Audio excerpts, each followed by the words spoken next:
I was minding my own business when I noticed everyone was giving me weird looks.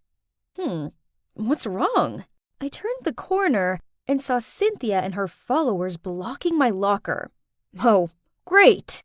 There she is, the girl that's into old men. Aw, Is it because you don't have an actual dad, so you found yourself a sugar daddy instead? OMG! What is she talking about? Everyone was gawping at me, and her friends burst out laughing. Panicked, I turned around and ran to the restroom. Those girls are so vile. How can they have taken such a simple situation and manipulated it?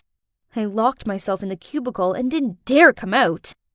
A knock at the door caused me to flinch, but then I heard a familiar voice. Nicole? It's me, Olivia. Are you okay? I opened the door and saw my friend standing there, looking at me with concern. She hugged me, then led me out into the hallway where Miss Barnes was waiting for me. The rumors had reached her, and she wanted to talk to me about it. Sweetie, I want to help you, but you need to tell me everything. I had nothing to hide, so straight away, I told her everything about Sean, who's my karate teacher. We became friends since we shared the love for guitars, killer karate moves, and old-school punk rock bands. When I finished, she said, "To be honest, I find it a bit peculiar that a man his age is choosing to spend so much time with a young girl. I think it's best I have a little chat with this Sean. So please, can you give him a call and invite him over?" Sean came straight over, and as he chatted to Mrs. Barnes in her office, I nervously waited outside with Olivia. I'm just a girl without a dad. Sean is kind, and he treats me like his own daughter. What Cynthia said is cruel and untrue. Don't worry. No one believes Cynthia. They all know what she's like. A few moments later, Sean stepped out of the office. He scratched his head as he told me to say goodbye to Miss Barnes and Olivia, as he was driving me home. In the car, I asked, "What did you say to Miss Barnes that made her agree to let me go with you?" I said that the child would be around your age. Huh? What did he mean by that? Then he continued, "Nicole, I have a long-lost child. I've been desperate to see them and be in their life, but it didn't work out like that. Then I met you, and I found myself bonding with you as if you were my own child." Hearing that, I asked right away, "Sean, would you like to be my dad?" He gave me this dumbfounded look, so I excitedly continued, "I mean, you're single, right? So's my mom. Why don't you two meet up and have a date? Just give it a try, please." Whoa, if Sean was my dad, my life would be fantastic. I smiled from ear to ear, seeing him bewildered. In my head, I instantly began planning their first date. Eek! This was the most exciting thing ever! But my good mood soon evaporated, as waiting for me on the doorstep with crossed arms and a stern expression was my mom. This was definitely not the time to introduce them, so I quickly thanked Sean and hurried inside. "Who's that man?" she questioned me. "I received a call from Miss Barnes, so I've been waiting for you. Who is that stranger?" "He's my karate teacher. He's just—" Then Mom interrupted me. "Why exactly is a man double your age choosing to spend time with a teenage girl?" "Don't worry, Mom. When you meet him, you'll see what a great guy he is." The next day, I arranged for them to have a lunch date at this quaint cafe in town. But the moment Mom walked in and saw him, she turned ghostly pale. Sean was also surprised. He stuttered, Louise? My mom cleared her throat. Ahem! Sean? This was confusing. I looked back and forth at them as if I was watching an intense game of tennis. So, they knew each other? Oh well, less time wasted on getting to know each other. So, I'm gonna leave you to it. I waved at them, then hurried out of there and sat on a bench nearby. But it hadn't even been 5 minutes when Mom stormed over. "Let's go!" and dragged me away. "I forbid you from seeing that man again!" What was happening? I was freaking out as I followed her. "Mom, Slow down! At least explain why! I shouted, but she bundled me into the car, then drove off, red-faced and silent.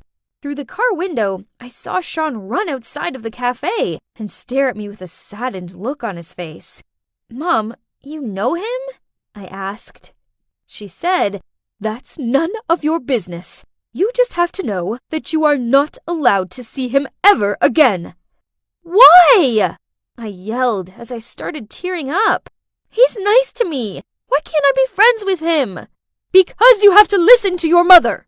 Suddenly, my phone rang.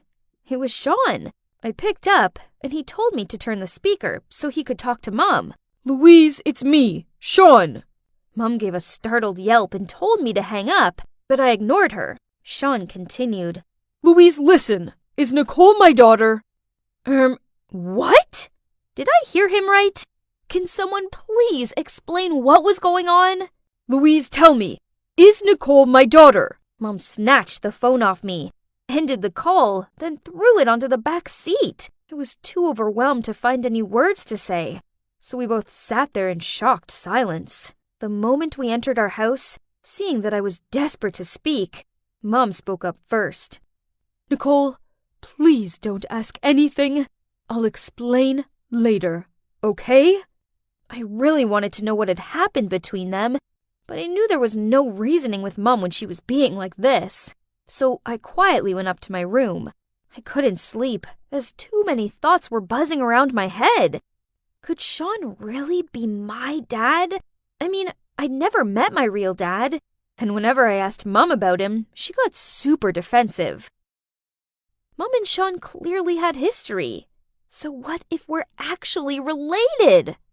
Unsurprisingly, I couldn't concentrate in school. I kept on yawning in class and playing over yesterday's events over and over in my head. When school's out, to my surprise, Sean was waiting for me at the school gate. We went to a coffee house, and there he told me the truth. "Back in high school, I fell in love with my classmate. After a while, she suddenly told me she was pregnant and broke up with me. I definitely wanted to support and care for both of them, but she refused, then moved away. The last thing she told me was to stay away and never ever look for them." Before I had time to process his words, he smiled at me and continued. "Nicole, I believe that you're my daughter. But first, we need to talk to your mom and have her clear this up." Whoa, this was a lot to take in. But at the same time, it was also pretty awesome. I was so happy I had a father. And better still, it was Sean. I took Sean to my house to talk to Mom, but just as we stepped inside, I got a message from Olivia. "Check your social media. Cynthia's just posted something about you." Oh no! There was a photo of me getting into Sean's car with the caption, "Need tips on getting a sugar daddy? Ask Nicole." I freaked out. Now, thanks to Cynthia, everyone would misjudge me and make fun of me. I was so furious that when Mom walked over, I couldn't hold it in anymore. "This is all your fault! Now everyone believes lies about me, and it's all because you won't tell me the truth." Mom gave me this hurt look, sighed, and softly said, "You're right. I do owe you both the truth." Then she turned to Sean. "When I told you I was pregnant, that was a lie." What? How could she lie about something like that? "I didn't want to be with you anymore, but I was too scared to break up with you decently. So I made that story up, believing that it'd scare you away. But when you said you'd stick around and support us both, I panicked. So I moved away to college and found a new boyfriend. Then I fell pregnant with Nicole. But this boyfriend wasn't ready to be a father, so he abandoned us both." As I tried to absorb this new information, I found myself feeling an overwhelming sense of disappointment. Perhaps Sean felt the same, as he muttered out, "I can't be around you right now. Goodbye, Louise." Then he left. My world had come crashing down around me. I didn't know what to do or say, so I just locked myself in my room and sat there in silence. A few days later at school, Olivia came running over to me and blurted out, Have you heard?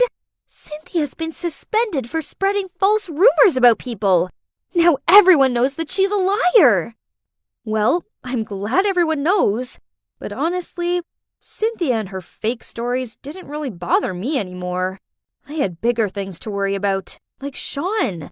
I hadn't heard anything from him since Mom's confession, and I really hoped he was okay. Then, a week later, Sean texted me. Nicole, I care for you as if you were my own daughter. I don't want to lose you from my life. There's more. I've done some research, and I've found your dad.